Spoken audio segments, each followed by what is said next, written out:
CTET का exam और वो टिक टिक करती घड़ी, शायद इससे बड़ा डर किसी भी स्टूडेंट के लिए नहीं होता। लेकिन क्या हो अगर मैं कहूं कि टाइम मैनेजमेंट आपकी सबसे बड़ी प्रॉब्लम है ही नहीं। आज हम सीटेट को क्रैक करने की उस स्ट्रैटेजी को समझने वाले हैं जो टॉपर्स इस्तेमाल करते हैं। जरा उस फीलिंग को याद कीजिए, आधा पेपर बाकी है और सुपरवाइजर की आवाज आती है, लास्ट 30 मिनट्स, और एग्जाम के बाद दोस्तों से बस एक ही बात सुनने को मिलती है, यार पेपर तो पूरा आता था, बस टाइम ही नहीं मिला। ये कहानी लगभग हर दूसरे एस्पिरेंट की है। और ये सच भी है, टाइम की कमी सबसे बड़ा स्ट्रेस है। लेकिन एक मिनट रुकिए, क्या ये वाकई सबसे बड़ी गलती है जो स्टूडेंट्स करते हैं, या असली दुश्मन कोई और है जो नजर ही नहीं आता? जी हाँ, टाइम मैनेजमेंट से भी बड़ा एक जाल है, एक लैंग्वेज ट्रैप, जिसमें हजारों होशियार स्टूडेंट्स हर साल फंसते हैं। और सबसे बुरी बात जानते हैं क्या है? उन्हें रिजल्ट आने तक पता भी नहीं चलता कि उनसे गलती हुई कहाँ थी। तो चलिए सबसे पहले इसी अनदेखे जाल को समझते हैं। ये सिर्फ कुछ मिनटों की गलती नहीं है, ये एक ऐसी भूल है जिसकी कीमत सीधे सीधे आपके सिलेक्शन से चुकानी पड़ सकती है। अब ये सवाल देखने में तो बड़ा सीधा साधा लगता है ना, पर यकीन मानिए 90% से ज्यादा नए कैंडिडेट्स यहीं पर गलती कर बैठते हैं। और ये एक छोटा सा गलत चुनाव आपके पूरे साल की मेहनत पर पानी फेर सकता है। इस एक सवाल का गलत जवाब मतलब सीधे 30 नंबर का नुकसान, 0। आपके 30 सही जवाबों पर पानी फिर जाता है। सोचिए, सीटेट में जहां एक एक नंबर कीमती है, वहां 30 नंबर गवा देना मतलब आप रेस से सीधे बाहर हो गए। तो सवाल ये है कि इस 30 नंबर के जाल से कैसे बचें और साथ ही टाइम को कैसे मैनेज करें। तो अब हम प्रॉब्लम से सॉल्यूशन पर आते हैं। चलिए डिकोड करते हैं टॉपर्स की उस सीक्रेट स्ट्रैटेजी को जिसे कहते हैं 90-90 रूल। तो ये 90-90 रूल है क्या भला? बहुत ही सिंपल है। देखिए, सीटेट पास करने के लिए कितने नंबर चाहिए? 90। तो ये रूल बस इतना कहता है कि एग्जाम के पहले 90 मिनट में जब आपका दिमाग एकदम फ्रेश और एनर्जी से भरपूर होता है, उन्हीं 90 मिनट में अपने 90 पासिंग मार्क्स पक्के कर लो। गेम वहीं खत्म। और इसे करने के लिए ना, सबसे बड़ा जो माइंडसेट शिफ्ट चाहिए वो ये है, पेपर को कभी भी क्वेश्चन नंबर 1 से शुरू नहीं करना है। ये एक बहुत बड़ी गलती है। पेपर को हमेशा सब्जेक्ट के हिसाब से सॉल्व करना है, अपनी स्ट्रेंथ के हिसाब से। तो ठीक है, अब आते हैं असली एक्शन प्लान पर। ये पहले 90 मिनट जो आपका सिलेक्शन तय करेंगे, उन्हें इस्तेमाल कैसे करना है। हमारा पहला वार होगा चाइल्ड डेवलपमेंट एंड पेडागोजी पर। क्यों? क्योंकि ये सबसे ज़्यादा स्कोरिंग है और सबसे कम टाइम लेता है।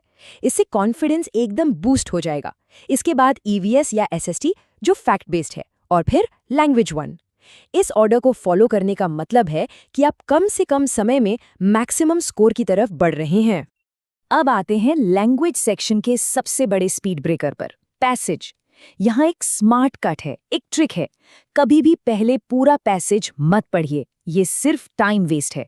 पहले सीधे सवालों पर जाइए। जब आपको ये पता होगा कि ढूंढना क्या है, तो आपका दिमाग एक स्कैनर की तरह काम करेगा और जवाब खुद ब खुद आपको दिख जाएगा। तो पहले 90 मिनट की स्ट्रैटेजी तो एकदम क्लियर हो गई, पर अब वापस आते हैं उस 30 नंबर वाले जाल पर। ये इतना जरूरी है कि इसे दोबारा समझना ही होगा। देखिए, होता क्या है कि आपके पेपर में लैंग्वेज 1 और लैंग्वेज 2 दोनों के लिए 2-2 ऑप्शन होंगे, यानी हिंदी के भी 2 सेक्शन, इंग्लिश के भी 2। और यही है सारी कंफ्यूजन की जड़। स्टूडेंट्स अपनी लैंग्वेज तो सही चुनते हैं, पर गलत क्वेश्चन सेट सॉल्व कर देते हैं। तो इसका हल क्या है? सिर्फ और सिर्फ एक चीज। एग्जाम शुरू करने से पहले अपना एडमिट कार्ड देखिए।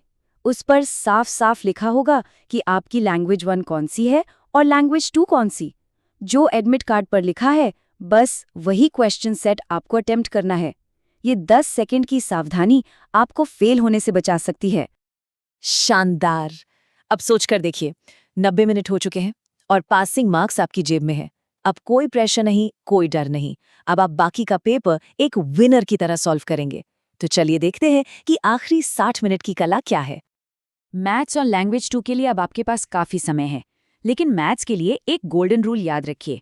अगर कोई सवाल 1 मिनट के अंदर आपको रास्ता नहीं दिखा रहा है ना, तो उसे छोड़कर आगे बढ़ जाइए। किसी भी सवाल से दिल नहीं लगाना है। एग्जाम हॉल में ईगो की कोई जगह नहीं होती। अच्छा, एक और बहुत जरूरी बात, OMR शीट कैसे भरें? कुछ लोग हर सवाल के बाद भरते हैं, जिससे फ्लो टूटता है। कुछ लोग आखिर के लिए छोड़ देते हैं, जो बहुत बहुत रिस्की है। सबसे बेस्ट तरीका सेक्शन वाइज CDP के 30 सवाल किए, फटाफट उसके गोले भर दीजिए। ये सेफ भी है और अगले सेक्शन के लिए एक छोटा सा मेंटल ब्रेक भी मिल जाता है। और हाँ, सीटेट की सबसे अच्छी बात जानते हैं क्या है?